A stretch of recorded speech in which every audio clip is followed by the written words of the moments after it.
Lovely, thank you. Can I just get a show of hands to check that everybody can hear me, see me? Lovely, good, good, good. Lots and lots of nice positive waving. What a lovely way to start. Yeah, this topic I feel so excited to speak on, and so grateful to Network of Wellbeing and to Flow for kind of inviting me into it.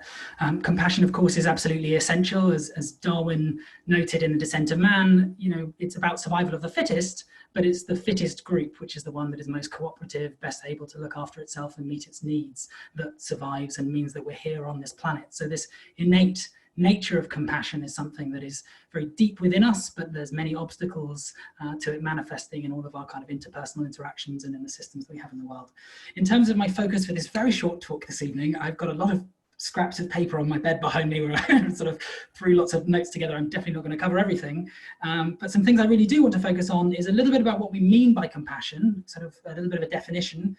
I really want to punch a hole in this idea of compassion fatigue. I think there's a big misnomer about it, so I'd love to address that.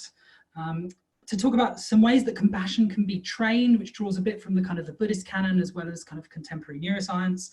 And then why it's a good thing for the world right now, which I think probably for this group will be fairly obvious, but is a nice way to wrap up. And if I've got time, I'll sneak in a tiny little practice at the end as well. I know Flo's smiling because of how overly ambitious that obviously is. So let's start with the definition.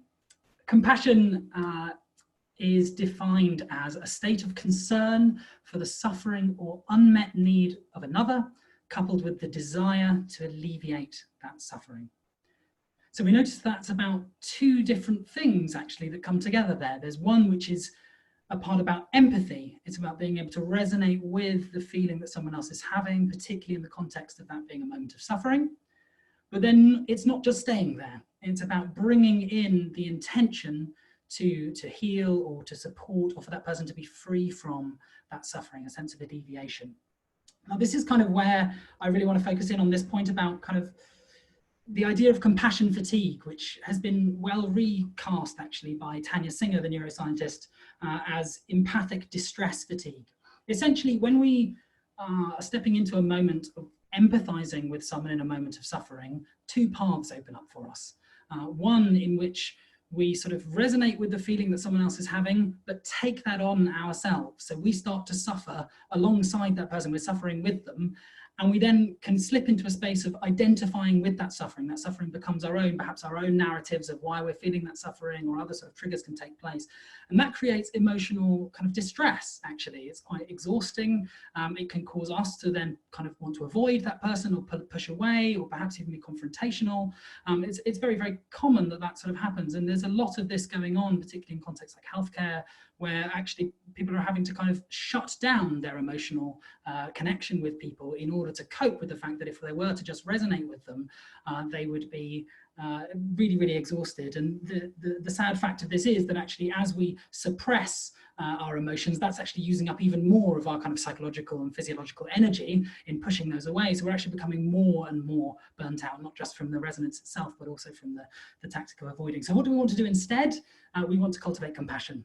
We want to have an intention to relieve that suffering. We want to kind of, in whatever way we can, generate some thought or orientation, positioning towards that person's suffering that keeps the suffering as theirs. It's very much not about us. It's about them and the situation they're in, that we are feeding into, that we're feeding for, but we're cultivating an intention for them to be relieved of. Of course, it's really often that results in some altruistic behavior of actually doing something to help that person. That's obviously very beneficial as well. But compassion doesn't require that altruistic behavior in order to take place. Actually, the effect of feeling boosted by that, the many kind of positive effects that can come from kind of improved happiness and well-being, improved resilience, improved sense of connection, all these many kind of benefits, increase even down to kind of improved longevity, longer life living, all come just actually from the orientation rather than from enabling it into action itself. So I'm going to check just where I am on time, because I probably, wow, gosh, that's like nothing. Okay, great. Can empathy and compassion be trained? Absolutely, they can. Three different ways in which they can be trained. One is to view the fact that we already have it innately within us, and the key is to kind of remove the obstacles that are stopping it from manifesting. So that, for example, might include maladaptive self-concern and narcissistic self-focus, something that I myself am quite prone to, but have worked kind of through meditation and other ways to kind of help to release a little bit, as much as I can. The other is a kind of constructivist approach. It's the idea that we're topping up or practicing or working it like a muscle to become more compassionate. So things like compassion meditations, metta bhavana, these kinds of things can be really, really helpful in kind of building that muscle and building that skill of compassion. The final one is a relational engagement that, actually, although the previous two can be practiced on their own, the third kind is actually really feeling into a direct connection. So it's often practiced in kind of dyad work, pairs of people in communication. It really helps to practice feeling cared for, feeling compassion that you've received in order to be able to open up that space for others. 3 different ways we want to see compassion improve in ourselves are depth, breadth, and frequency. So depth of compassion is how much you can really manifest compassion for a particular person or individual, which will lead you to do more suitable and more effective actions if those emerge from it. Breadth is actually widening it out, so we're not just compassionate for people who are like us, but beyond into circles of people that actually can be quite difficult for us to extend to, particularly given the context of when we're speaking right now. That's obviously a really critical part of practice for the moment. And then the final one is frequency, which is to ensure that it happens instantaneously whenever there's a moment of suffering, that we don't find ourselves dropping into that kind of burnout, fatigue, distress mode, but instead stay in that compassionate mode and perhaps do something to help people. So the great news is that from the neuroscience that you can indeed train all of these qualities. Richie Davidson, in his book on the science of meditation, demonstrates really well that state can drive trait. If you practice being in a state regularly and often, that becomes your trait, that becomes what you're like as a person. So people aren't just kind of compassionate or not compassionate, you can become a compassionate person through practicing it. I think there's going to be a bell.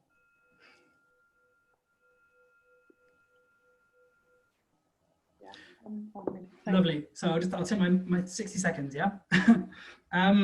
So apologies for the slightly uncompassionate rush of information I've just downloaded on you. Hopefully that'll kind of expand in time. There'll be things we can follow up on in the Q&A. Just to recognise, I heard on the radio today that 1/4 of UK adults are now in a caring role due to COVID-19. So practicing compassion and knowing how to navigate compassion versus this kind of more negative response that can come from empathizing with people struggling, so critical. And just a small little tip that I will offer by way of a small meditation. So many meditations are focused around the breath. This one is 2. It involves just when you're meeting a moment of suffering, this is something I practice myself and I find very helpful, just to take a breath in, and with that in-breath note, I'm witnessing a person who is suffering. I'm with that suffering. I'm with that suffering that person has. That's on the in-breath. And then on the out-breath, just kind of wishing for them to be free from that suffering. And it's a very applicable, simple tool that we can use in many different situations. But if we can stay with that, obviously you can repeat that for as long as it takes. It can be very grounding. It stops us from going into a space of distress, and it can often encourage us to provide the space that's needed for that person to process and be with the thing that they're going through too. So I will stop there. I think that's my time. Lovely to be with you all. I hope there was some useful stuff in that. I'm really looking forward to the further discussion. Thanks very much.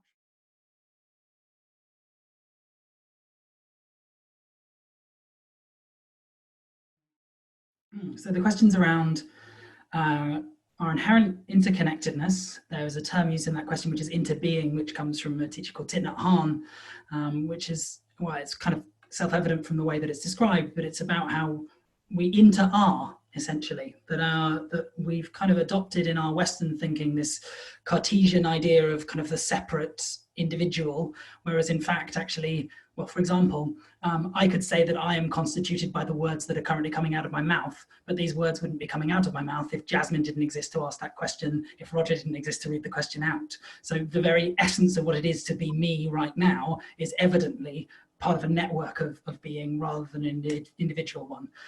How does that relate into compassion? Well, I think in the kind of Buddhist traditions, this is often used as a kind of practice. I've just described it theoretically, but that's not the same as actually me realizing that. I still feel like a me, individual, small person talking to a computer screen and a group of other people on the other side. But if I was to practice, perhaps, over time, this idea of our interconnectedness could become more of the norm of how I experience life. And that's likely to produce less kind of individual gripping and kind of personal trauma triggering, and likely to mean that I more naturally act for the benefit of others, because they're not others really, they're me. It's all one great kind of interbeing. So yeah, what an amazing question. Thanks, Jazz. Yeah, I hope I've touched on it. There we go. Okay, 60 seconds. So I'm gonna speak to this topic of narcissism actually, because I've had a very, very direct experience of it recently. Last week was my birthday. It was a really important birthday for me, and I'd built up quite a lot of pressure around it.